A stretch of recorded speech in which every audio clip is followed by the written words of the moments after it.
Welcome back to Bungalow refurbishment. This is where we left our bungalow in part 14 when we finished framing of the front porch. You could have seen there that we applied 11mm OSB on the walls and then breathable felt membrane. Now I'm fitting vertical buttons or buttons to support our cladding, and we'll explain into detail how to allow ventilation around the buttons for cladding to ventilate properly.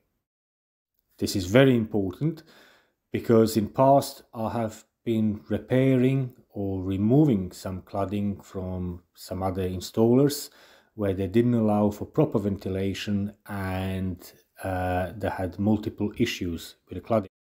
One of the issues is build-up of moisture, and then mold could start growing on the face and the back of the cladding, as well as rotting of the buttons and supporting fixings. It is very important to allow for proper ventilation all the way through behind the cladding, and do not leave any of the sections that are not ventilated. Also, the cladding itself will allow water to penetrate into the cladding or be absorbed by cladding boards, so all the buttons have to be covered with vertical DPC, and no direct contact between cladding and timber is allowed.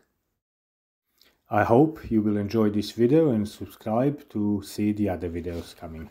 So down the bottom perimeter I use this ventilator trim, and then start the profile.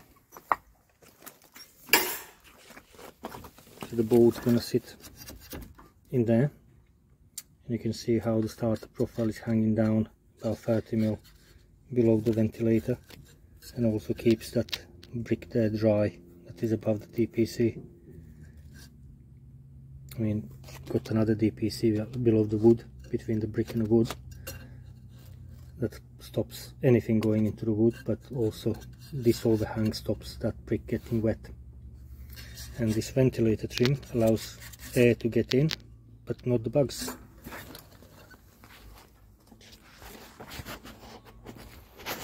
And then DPC goes over the buttons, because boards are water porous, so we don't get rot on the buttons. And any air that comes up comes to the window button, then it can go above these verticals here into the upright base and escape to the top into the soffit.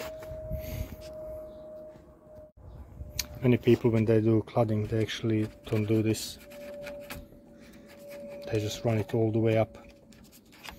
So all these bays underneath, below the window and above the window, they're not ventilated, because you need to have a cross ventilation. And to help my daughter, I managed to get some free and some cheap damaged trims. But they're different colors, so she'll have to paint them.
when I fit these boards, cladding boards, I make 30mm overhang, 1.25 inch, pilot drill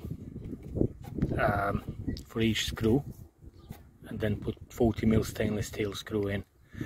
Now, I saw in past about, I would say 70% of installers, they don't pilot drill, and what happens is the board doesn't sit flat and tight against the bottom board. It can rattle. How many jobs came to and customer said, oh, whilst you're here, would you mind just having a look at cladding? It rattles when windy, and fortunately there's not much you can do about it apart from just pumping a bit of silicone underneath. But the main reason for that is when people don't pilot drill, they just force the screw straight in, and that keeps the screw off the board. It doesn't sit tight against the board, against the button.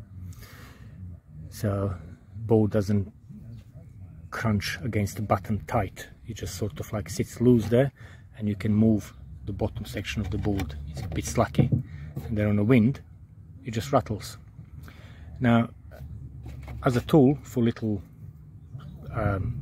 like a supports, just make out of ventilator trim. You can put it whichever way you want round. Some people say, how do you get it out? Well, I put a board on, rest the board on both ends, then I pilot drill one screw hole here, just to lift the board up, take that out, bring it back to the screw hole and screw it in, and then do same thing on the other side, and then I screw the rest of the screws.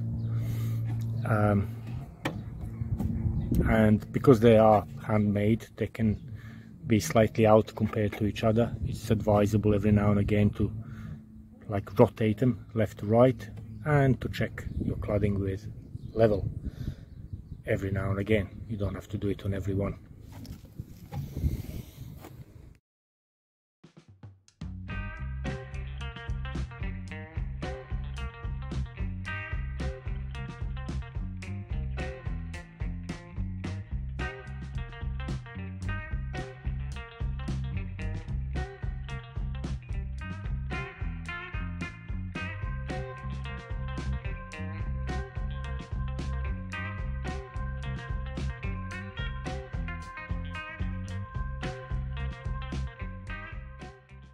Right, now I came to the window. I have prepared windowsill to go in. Now I'm going to do lead tray. I'll put a lead tray in so it can be upturned on the back and then downturned on the front here to catch any water that comes from the window. Use gauge 4 or 4 pounds per square foot gauge of the lead. Roll 10 inch or actually 240 millimeters.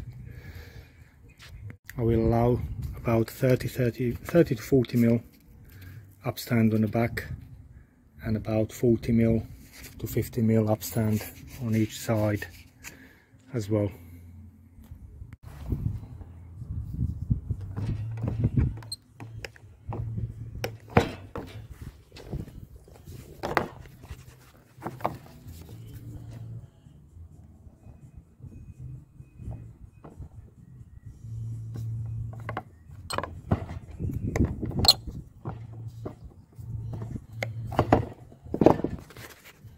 And here's our tray ready to be welded on. That little piece, I tried out there, but it's a bit windy, so it doesn't like it.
This one is a bit better.